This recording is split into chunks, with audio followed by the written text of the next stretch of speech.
Hey, all you guys in the back, we're not in church, so you guys can move to the front.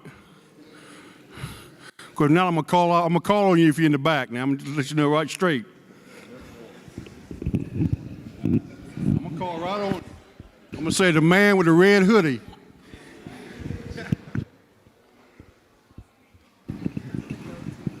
Okay, well, that's how you get him. That's how you get him. That's how you get him. That's how you get him, boy. I've been in this game too long. Look. One.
How you ladies doing? Good? Thank y'all. Appreciate it. Good to see you guys. Good evening, everyone. My name is Kia McElvin, Director of Lyceum Programs. Before we begin, I will go over our Lyceum presentation guidelines and expectations. We ask that you be respectful to the presenters during the duration of the Lyceum with the University Honor Code in mind. You are to remain off of your mobile device throughout the Lyceum. Failure to do so will result in you being removed and not receiving credit. The only time you should be using your mobile device is if a presenter asks for your participation during the interactive and/or QA section of the Lyceum. At the end of the Lyceum, you'll be able to depart. Make sure you have been scanned prior to leaving for your Lyceum credit. If you have any questions, please feel free to ask the student ambassador at the event or email lyceum@wingate.edu. At this time, I will hand it over to our presenters. We want to thank you guys for joining us tonight. We have the privilege of re-inviting 3 trailblazers who attended Wingate University. They were all student athletes here, and they were all prominent in their own way. So they will give us a journey in their progression revolving around cultural legacy. My name is Kia McElvin. I am the Lyceum Director here at Wingate University. So before we get started with the presentation, I would like to go around and have everyone introduce themselves. So I do want to start with my colleague and co-moderator as well. Hi, I'm Sarah Colon. I'm the new Director of Alumni Engagement here at Wingate University. And Ms. Marshall. I'm Marshall Thaxton from Durham, North Carolina. I was here from 69 to 71, basketball player. And I'm Darryl Jackson from Charlotte, North Carolina. I was here from 1978 to 82, and I was a baseball player. Hi, and thank y'all for being here. I'm Johnny Tillett from Manteo, North Carolina. That's the Outer Banks, about 7 hours from here. Those who don't know where Manteo, Outer Banks is. I was here from 80 to 84, played basketball. Amazing. Thank you guys. Let's give them a round of applause for joining us. So we talk about cultural legacy, and it can mean a numerous amount of things in terms of definition. But the connotation that I want us to kind of embellish in during this presentation is I want you to think of cultural legacy as a continued inheritance of understanding and reflecting on the accomplishments and the resilience of those before you, presently with you, and in the future. And how do we tie that into generations to come so that we can continue to maintain that legacy? And so we start off with Mr. Marshall Thaxton. So Mr. Marshall, give us kind of a description of who you were as a young man. Kind of walk us through your hometown, your interests. What were you doing in that time? Being silly. I was an athlete. I was not a very good student at first until I realized that if I didn't straighten up, I was headed to Vietnam.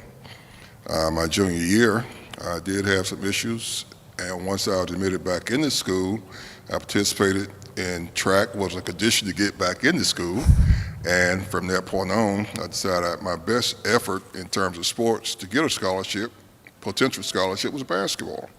So I really concentrated on my studies in basketball. From Durham, it was a progressive area of the state, in Durham-Raleigh. We did have instances of prejudice.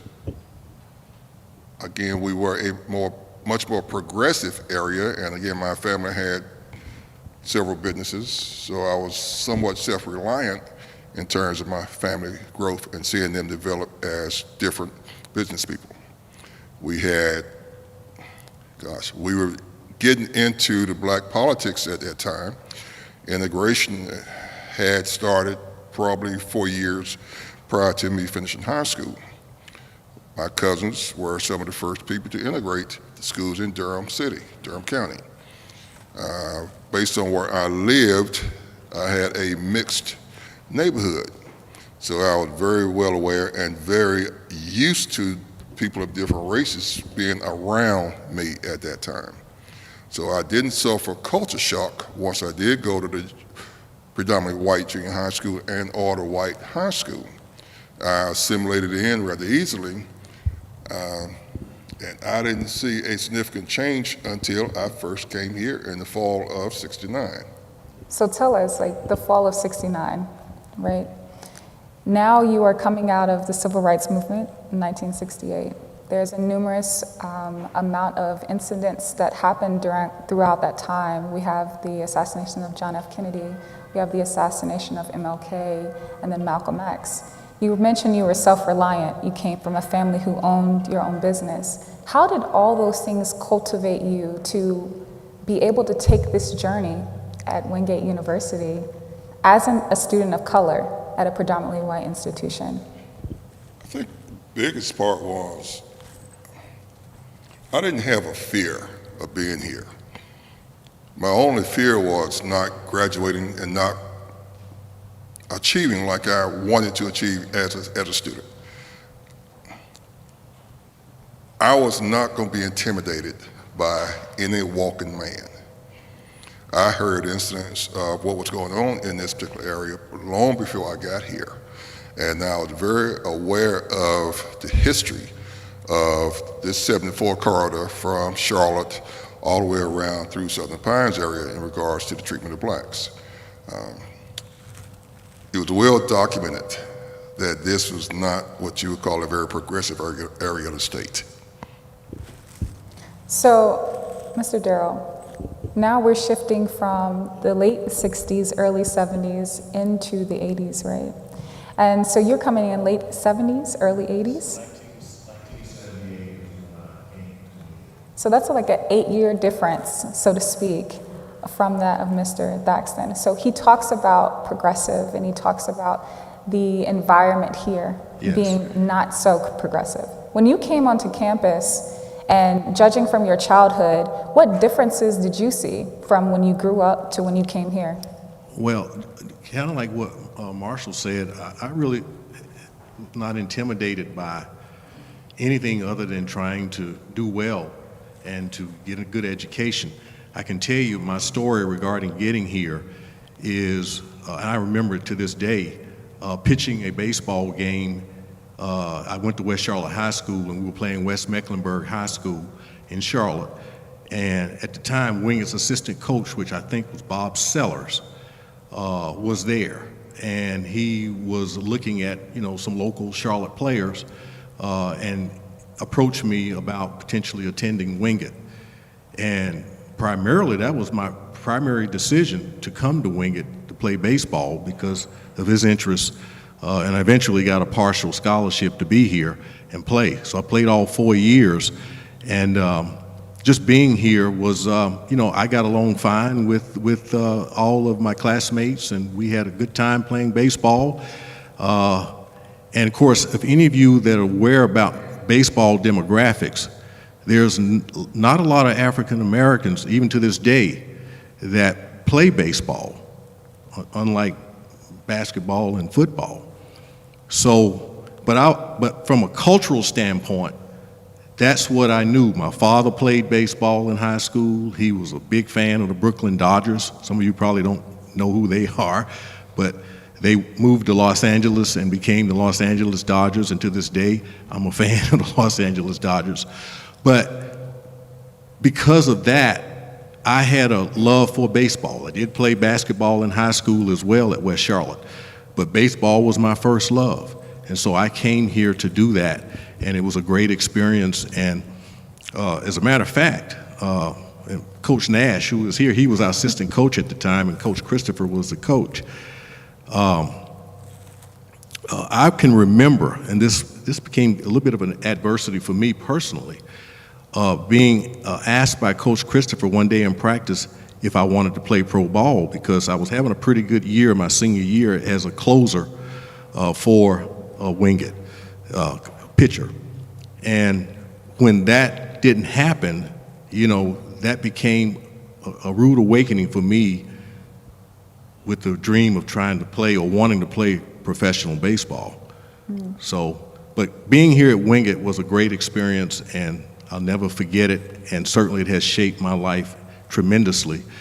And I'll say as well, coming up through school and high school, I was in a household where we had a father that was a pastor, that was a minister. So yeah, I was a PK kid. Sometimes I misbehaved, but there was a lot of principles that was taught about, integrity, character, doing your best, getting your education, and being a driving force for what it is you want to do in life. Thank you for that. And so, Mr. Tillett, we come to you, and you're coming into Wingate.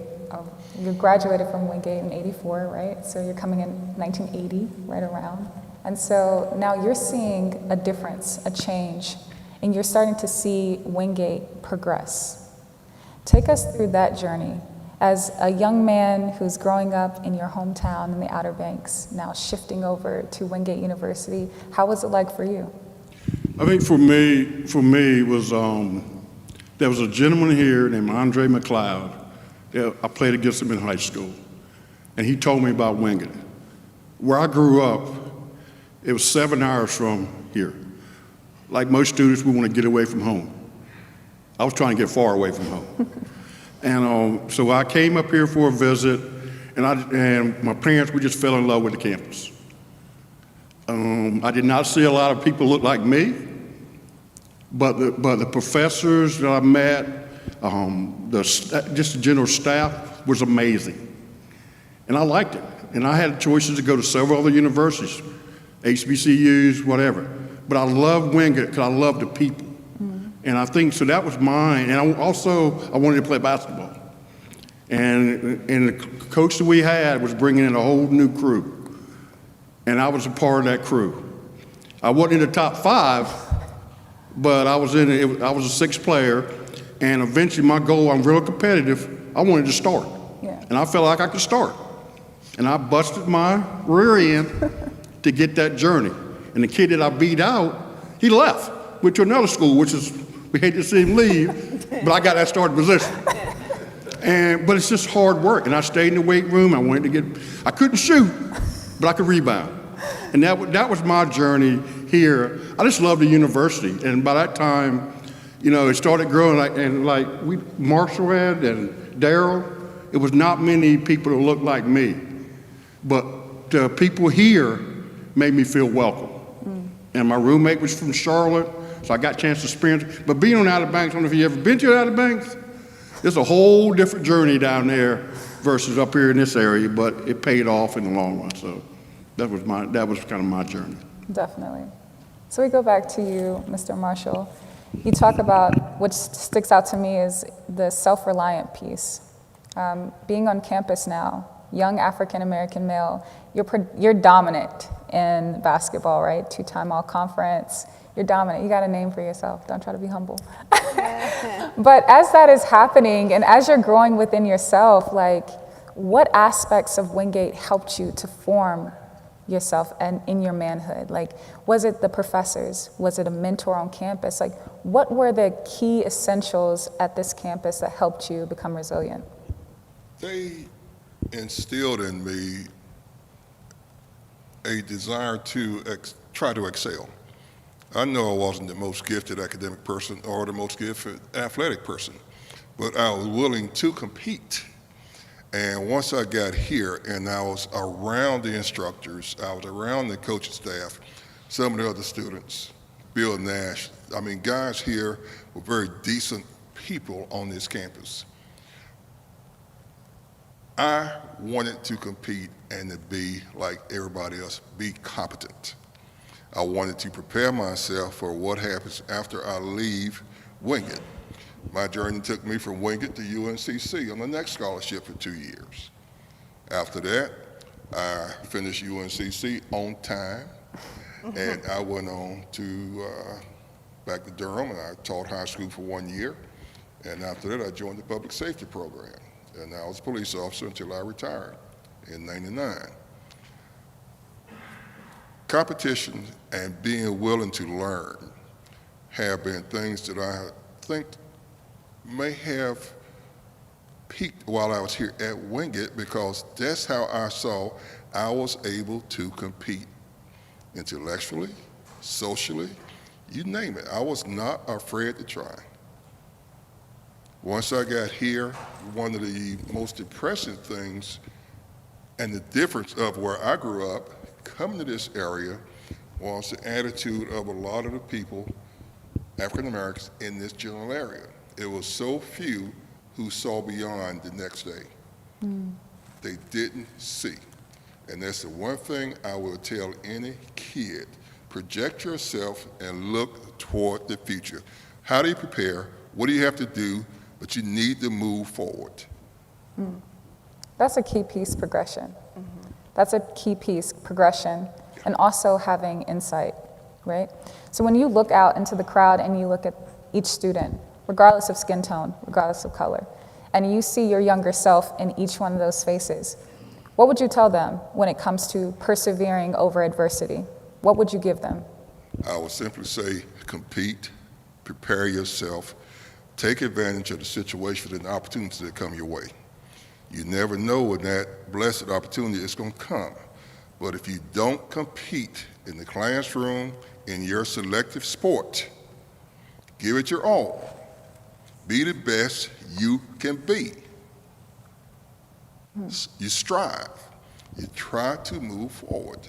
And that's the one thing I have shared with other people in my family, other kids that I coached in the past. And now I tell you guys, look to the future, do what you got to do to get there. And so we go to you, Mr. Darryl. So we want to talk about that key piece of insight, having sight beyond your nose, right? Looking into the future and projecting yourself. What was that like for you during your journey at Wingate? So what I will say is that I was so into trying to play baseball and be the best I could be at playing baseball. But I will tell you, I was a pretty good student, even in high school and here at Wingate. There was no issue with me being able to get my degree on time and moving on in life as things progressed. Even in high school, I was a member of, or actually was the president of the DECA Club. I don't know if you still have DECA in high school now, but it's the Distributive Education Clubs of America.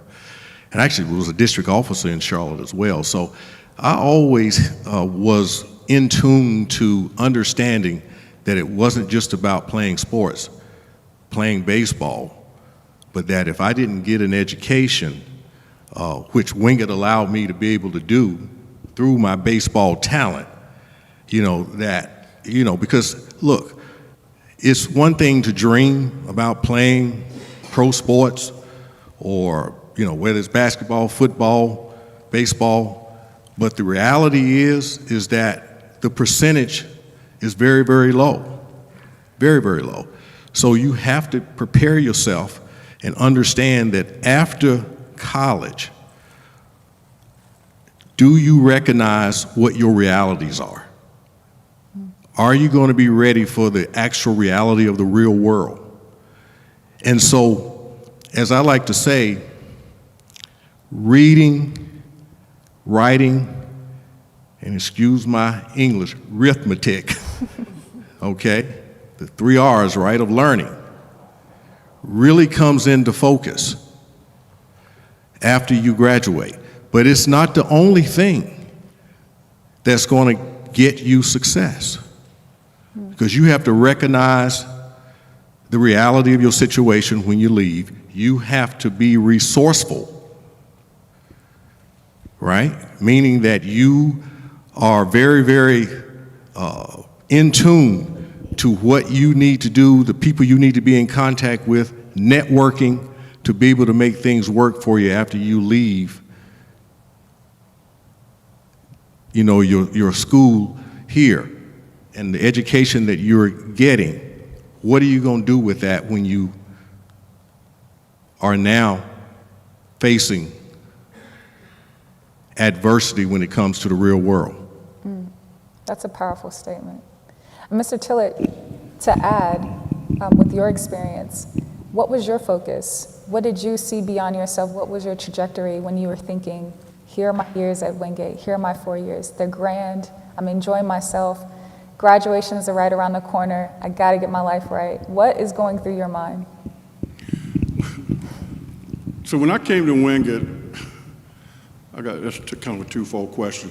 I think the main thing for me was, first time I stepped on campus, I just fell in love with it, still to this day. But I've always set in my life goals. Everything I've done has been by goals. My education, my career, my stats, the whole thing. I want to be the best.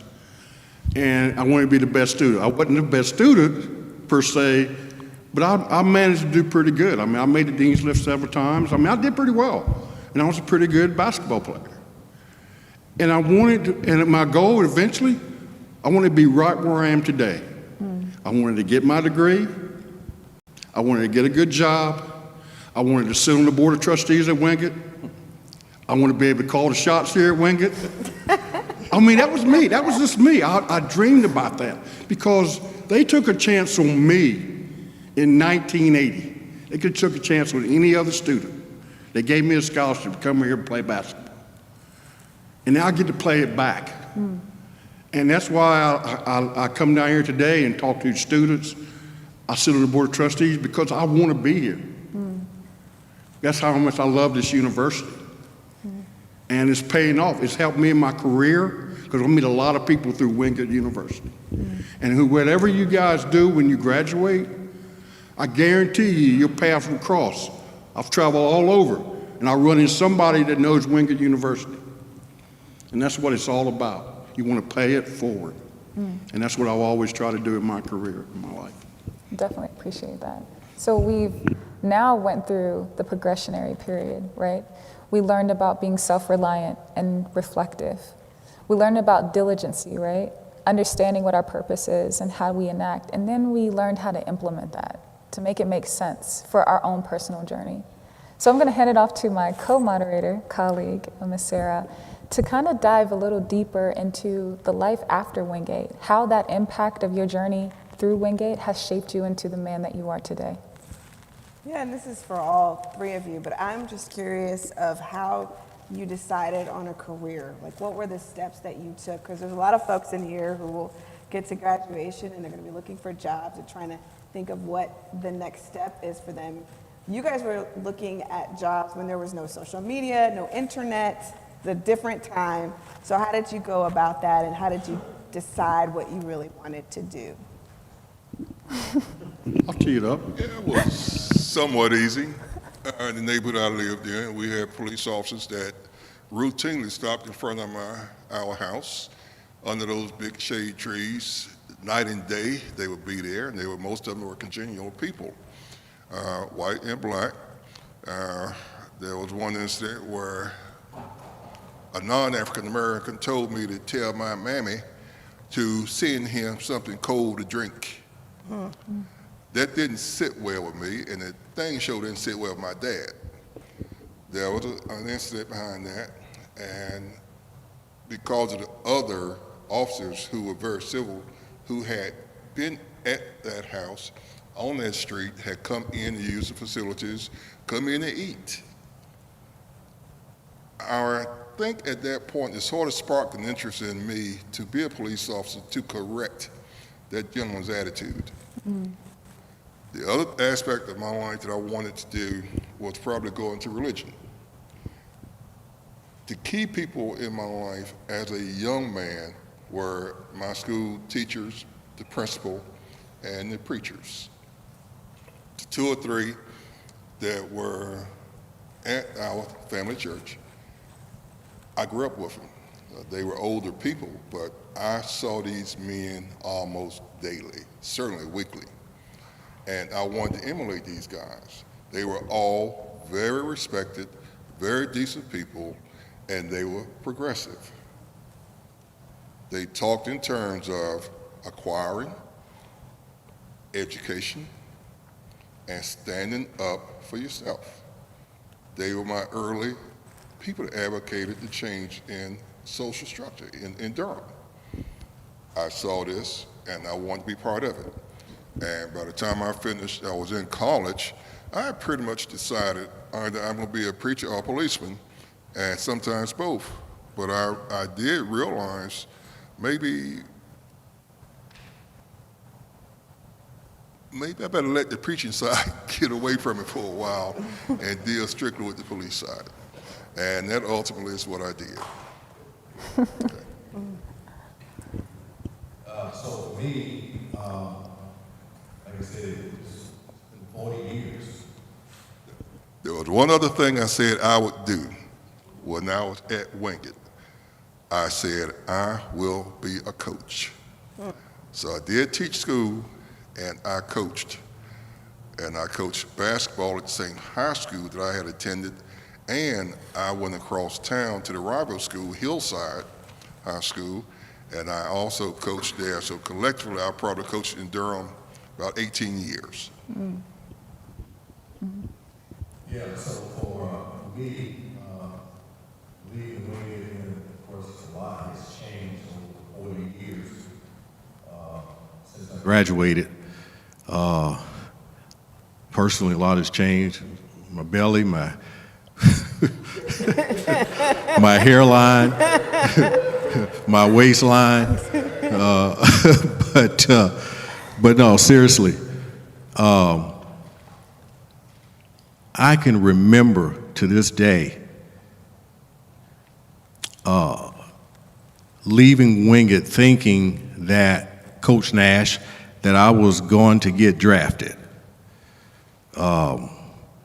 And I can remember me and Pat Warren, who was a baseball player here that played baseball with me at West Charlotte, who was Caucasian.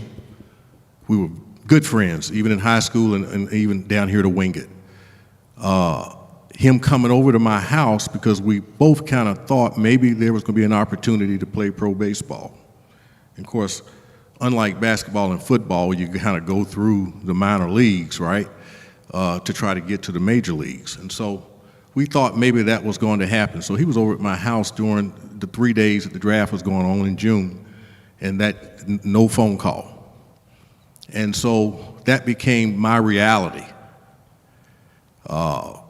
And again, had a good year being a closer for Wingate on the baseball team, and thought that maybe that chance was going to happen.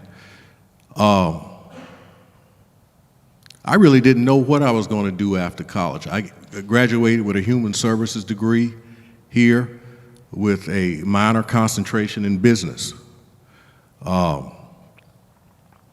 There was an opportunity we thought that still came about where me and Pat, Joel Burgess, and a few others were invited, non-drafted players from the New York Mets organization, to come to a tryout for undrafted players. And we all went to that tryout. To my knowledge, I don't think any one of us still got the opportunity to play. So that became really my reality. Yeah. So this is my story. As I was contemplating what I was going to do with my life as it related to my education and having to face the real world, which I spoke about earlier, I love to fish, all right? That's kind of a hobby of mine. I play golf a lot now. But I love to fish.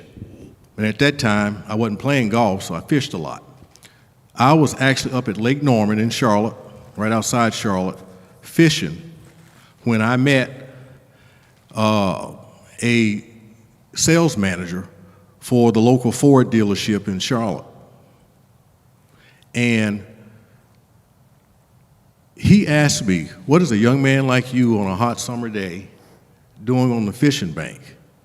I said, well, I just finished college, trying to figure out what I want to do, so just came fishing. He said, hey, I work for the Ford dealership. Why don't you come by, fill out an application, and we'll go from there. I said, okay, I'll do it. So I was able to get a job at the local Ford dealership, became one of the best salesmen at 22, 23 years old at that Ford dealership. As things progressed, I knew that I wanted to be an entrepreneur and kind of thought maybe I could own my own dealership one day. But I had to go through that process in order to be able to get there. So over 5-6 years, I was able to start a business. Not the business I'm in now, but I started an auto parts business. And over time, I was able to start a car sales business. And what I will say to you is that the basic foundation was not just the education I received, but making a commitment to myself that I wanted to be successful. I wanted to be a successful entrepreneur. And so that's what I mean by the resources. Always looking for ways to be able to get your opportunity. Let me say this.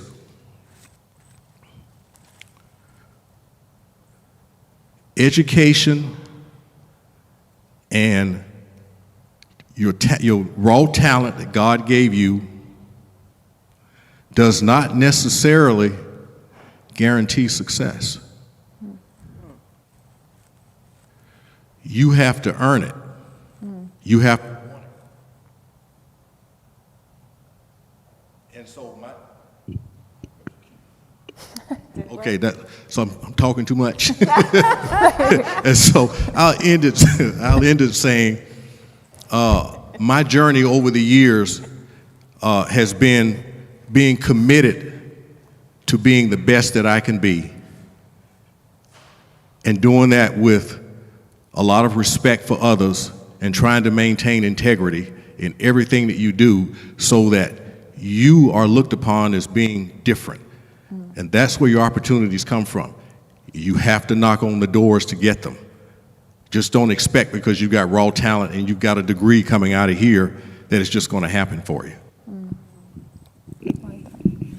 A lot of this we can piggyback off each other, but I think for me it was, again, it goes. I graduated from Wingate. I went back home. My degree was in Parks and Rec. I was blessed enough to go back to my hometown and become the Parks and Rec director right out of college. So I was blessed.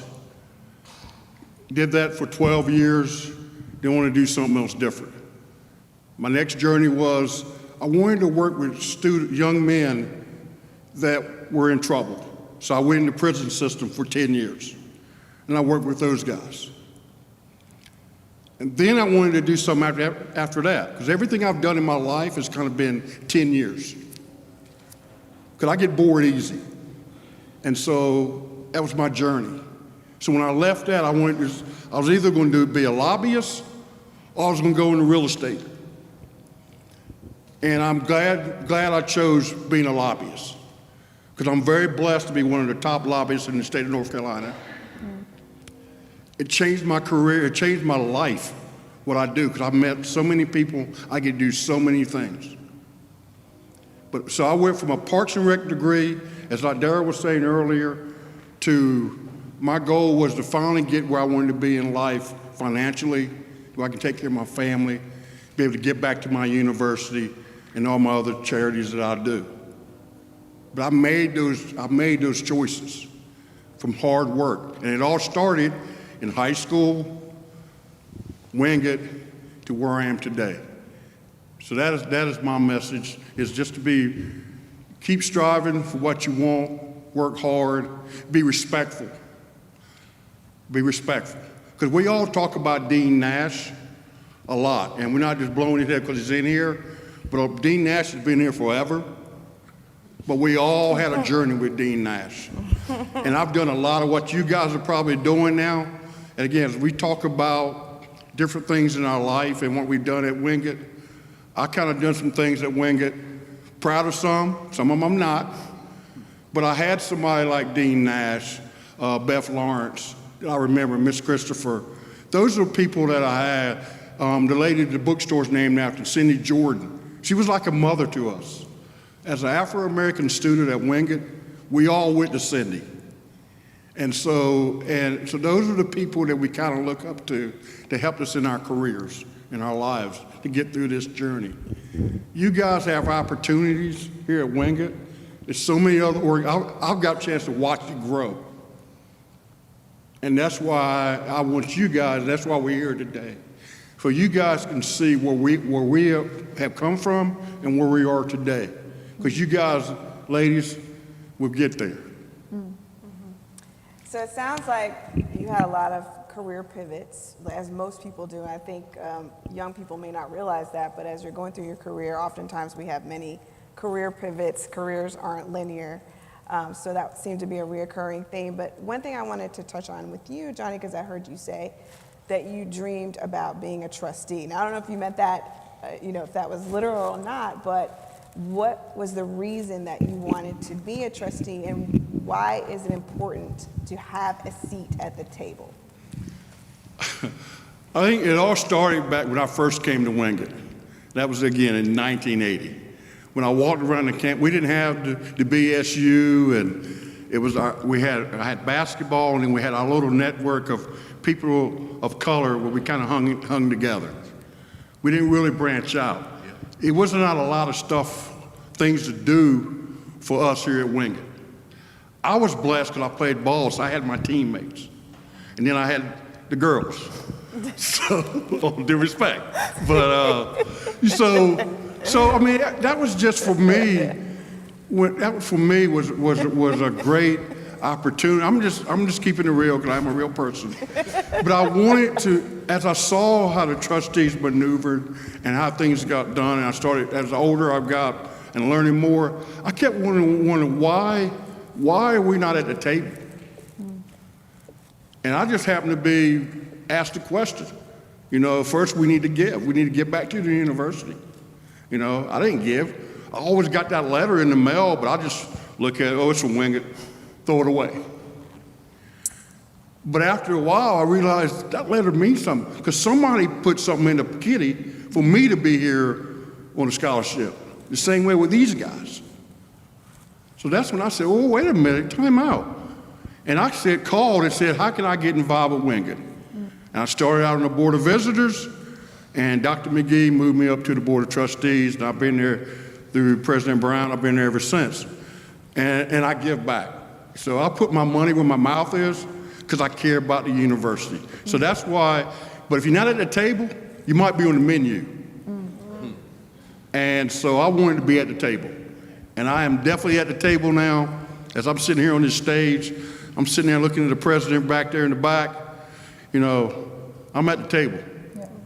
And that's what we want you guys to strive to do the same thing. Mm-hmm. And that looks different for different companies. Being in the boardroom, making decisions, it's having a seat at the table is significant. You talked about entrepreneurship, and I wanted to touch on that because young people nowadays have so many more opportunities, especially post-pandemic. There are so many people who started businesses. Yes. So I'm just curious, what's your advice for students or people in the room who are interested in starting their business, and what are some of the challenges, some of the highs and the lows of that journey? Yeah, I can tell you, you cannot start a business and maintain a business for as long as I have. I've been in business as a self-employed entrepreneur, now going on my 38th year.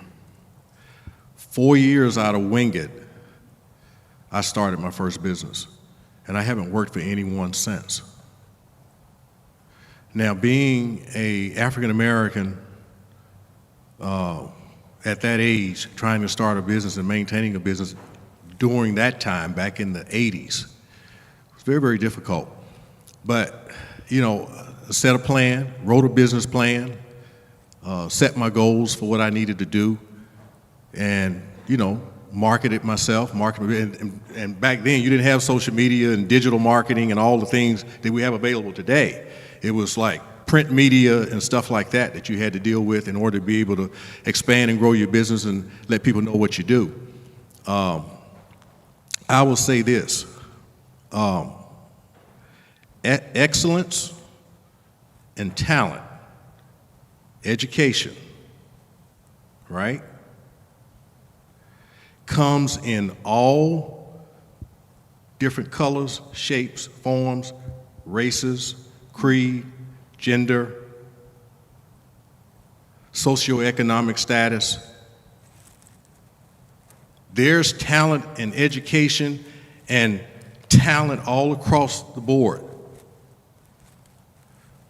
But it does not necessarily guarantee opportunity. You have to create your opportunity. You have to be willing to knock on doors. Despite your color, creed, socioeconomic background, cultural differences, whatever. And the thing that I strive for is when we start talking about diversity, equity, inclusion, it's do you get the opportunity if it's proven that you have talent, you have gotten your education and your degree, and you're showing that you're ambitious and that you are an integral person. That's what's going to carry you far. In 2018, I became the first black president for the Carolinas Independent Dealers Association, which makes up about 9,000 auto dealers throughout the Carolinas, North and South Carolina, in its 65-year history. And what I will say to you there is that being persistent, knocking on doors, showing up, and saying, I got just as much talent as the next guy. Sometimes you don't get that opportunity because you're not in the position to be able to get it. What do I mean by that? Some people, some students coming out of even Wingate or universities have parents or relatives that are high up in the corporate ladder. And their child or people that they know may get an opportunity just because of who they know. So you have to make yourself known if you're not in those channels.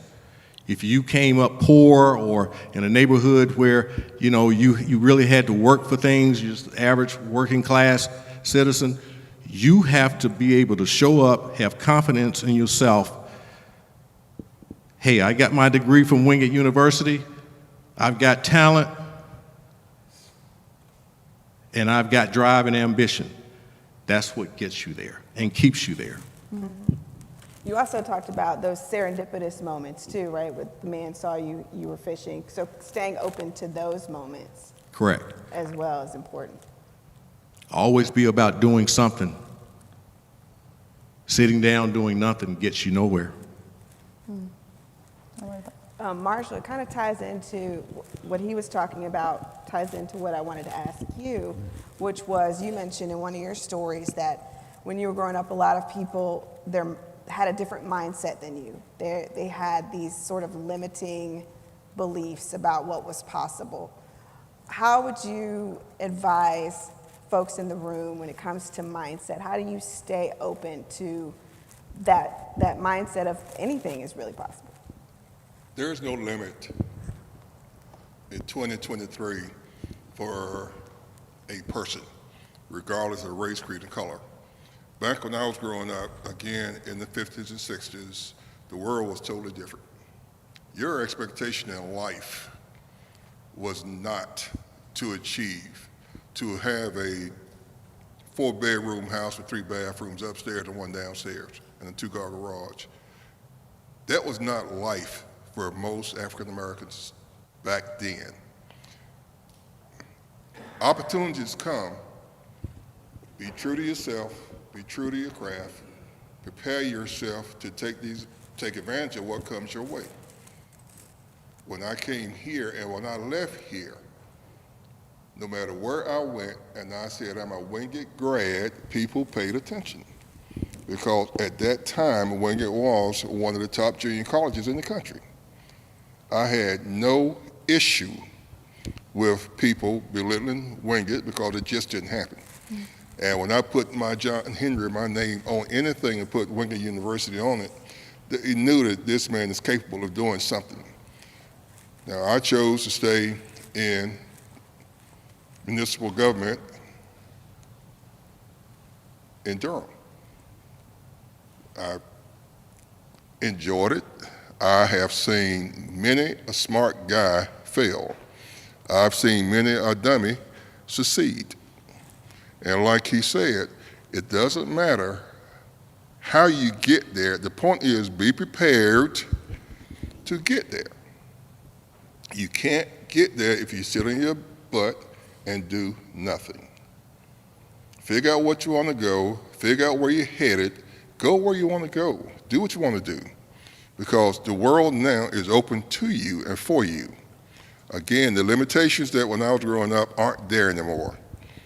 And I'll simply say thank goodness for that. So much has changed. Johnny, this question is for you. All of you are very accomplished, but I'm sure that you have had challenges along the way, failures, bumps in the road, as we all do.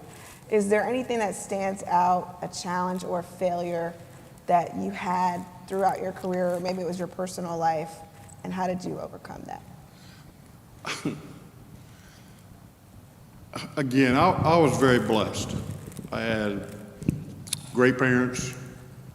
I came from a tourist area, so I grew up, we knew everybody got along. I came to Wingate, it was great. I think if I would say challenges, I would probably say it may have been more personal for me was learning how to be a good dad. I'm a single, I raised my daughter by myself. She was 7 when I got full custody of my daughter. And so learning to be a parent and trying to work and juggle, that's why I have so much respect for single mothers. Because I've done it. I mean, I've done it. And it was hard. So I think for challenges for me, I would have to say my career has been pretty good. I've been blessed with that. I have great mentors, role models. I'm still friends with a lot of my people now. Even, I have a lot of contacts here at Wingate. I chair the Black Alumni Association, which that's something we started here about 5 years ago, because I wanted to see more people of color get more involved with Wingate. So the only challenge I could say in my life would say I've been very blessed is trying to be a good parent and learning how to take care of a daughter. Yeah. That's definitely admirable. Well, guys, as we're winding down, I just wanted to ask you all, what is the best advice that you've ever received?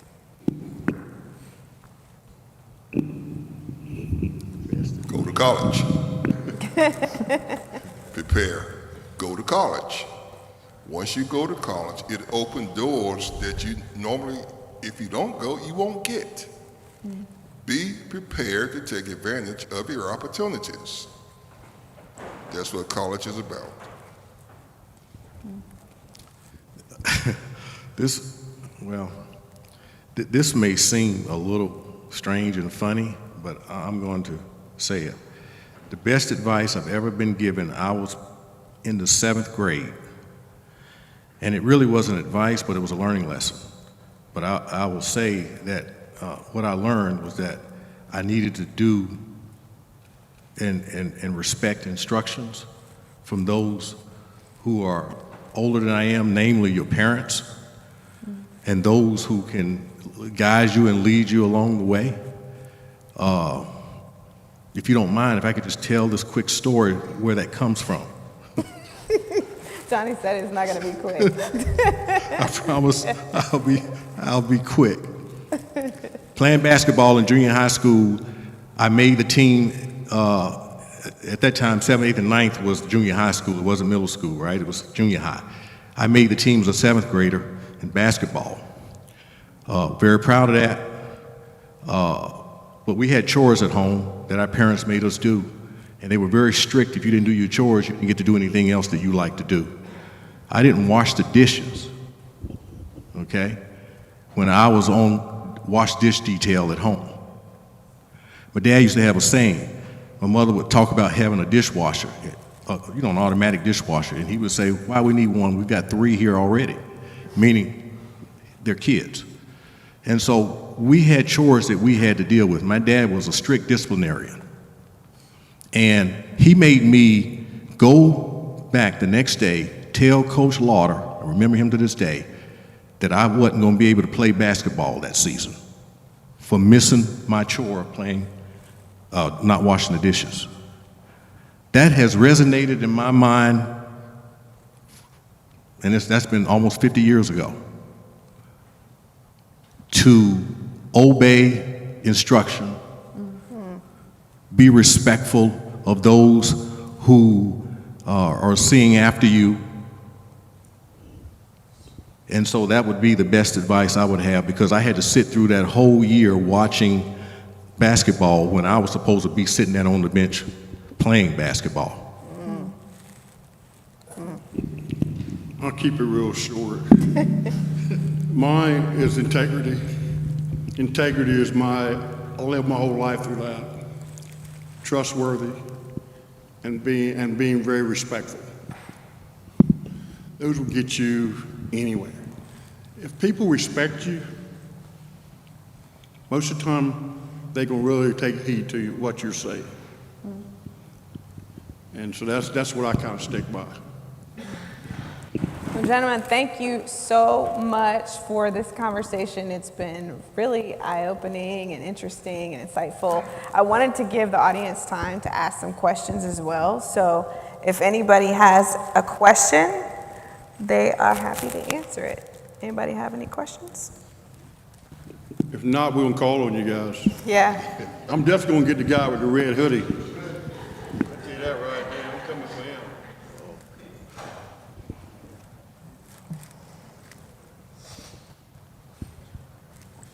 No question. We have the guy in the green. So how long did it take you to get on your feet? You said you started your own business 4 years after college. How long did it say? Can you stand up? I'm hard. I can't hear you. I said, how long did it take you to get up on your feet? You said you started your own business Yes. 4 years after college. Right. So how long would you say it process? Yeah, so I started in 1986, I think. It probably took maybe I say 5 years or so to really, to understand what I was doing and where I was going. I would tell you though, adversity came in 1991 or 2 in that first business, because I've had 2 different businesses. That first business, I did end up closing up and starting my car sales business in 1992. And I've been running it ever since. And we've expanded that business into dealerships, auto finance, insurance, as well as we do real estate as well. But it's just a natural progression of being resilient, which is the name of this session that we're having, and never giving up. But you have to have a plan, and you have to stick to it. And that's, I think, has been the key to my success. Mm-hmm. Anyone else? So before I let you guys depart, I need you to understand the significance of these 3 gentlemen standing before you today.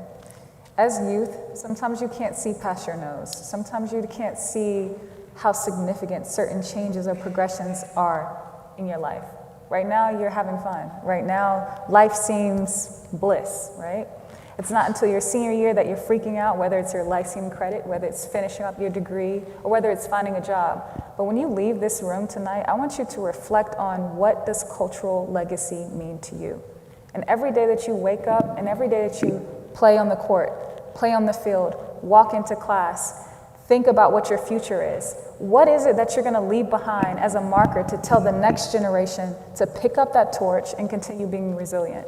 Because at the end of the day, it doesn't matter if we're black, white, it doesn't matter your race. You're going to go through adversity. You are. And you're going to question yourself. And you're going to doubt yourself. And you're going to question those around you. And you're going to doubt those around you. But what do you do when you pick yourself back up? You become self-reliant. You think of the inner version of you and what you're going to tell yourself you're going to accomplish. And then you seal that package and you give back, and you lend that hand back to those who are behind you, who are trying to do the same thing that you're doing. So that's the message I want to leave you guys with, and thank you so much for joining us this evening. Oh. Guys, I probably know I'm not supposed to do this, because normally she should be the last word. But I was trying to get this in before Kia got me. But I just want to, first of all, I want to thank these guys. I don't know if you guys realize how important this gentleman on the end is. He was one of the first black students here at Wingate University. I don't know if y'all know how important that is. In 1969, there were 7. He was one of them.